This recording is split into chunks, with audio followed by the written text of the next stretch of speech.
అయ్యో దేవుడా, ఇంత కష్టం ఇచ్చావేంట్రా స్వామి? ఎందుకమ్మా అంతలా బాధపడుతున్నావు అని అంటారేమో.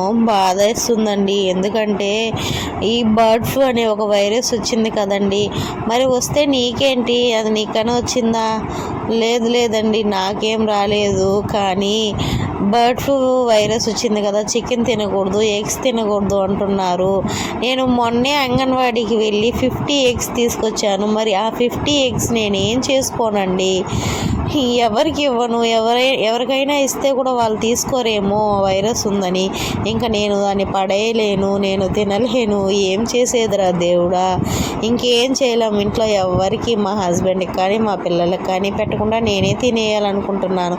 ఒకవేళ వైరస్ వస్తే నాలోనే ఉంటుంది అండ్ నాతోనే పోతుంది అనేసి ఈ రోజు నుంచి రోజుకి 2 ఆమ్లెట్లు అయితే వేసుకొని తినేయాలని ఫిక్స్ అయిపోయాను. అందుకనే బుధవారం రోజు మార్నింగ్ స్టార్ట్ చేశాను. 2 ఎగ్ దోశలు తినేసాను. ఈవినింగ్ 2 ఎగ్ దోశలు తినేసాను. మళ్ళీ థర్స్డే రోజు ఈ మార్నింగ్ 2, ఈవినింగ్ 2 తిన్నాను. ఇంకా ఫ్రైడే రోజు మార్నింగ్ 2, ఈవినింగ్ 2 తిన్నాను. అమ్మో, ఇన్ని రోజులు తిన్నామంటే తిన్నానండి నిజంగానే. మరి ఎగ్స్ ఏం చేసుకోను? తినేయాలి కదండి. అంతే. ఇంకా సాటర్డే లేదు, ఇంకా సండే తినాలి. మండే లేదు, ట్యూస్డే లేదు, వెనస్డే, థర్స్డే, ఫ్రైడే ఈ 3 రోజులు తింటాను. సండే తింటానండి.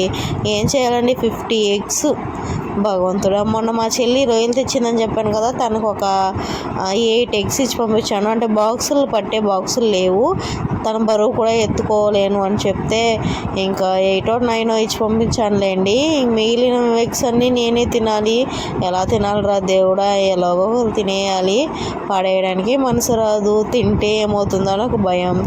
దేవుని గట్టిగా కోరుకుంటాను, దేవుడా నా దగ్గరికి ఎలాంటి వైరస్లు రాకూడదు, నేను ఆరోగ్యంగా ఉండాలి. Bye bye.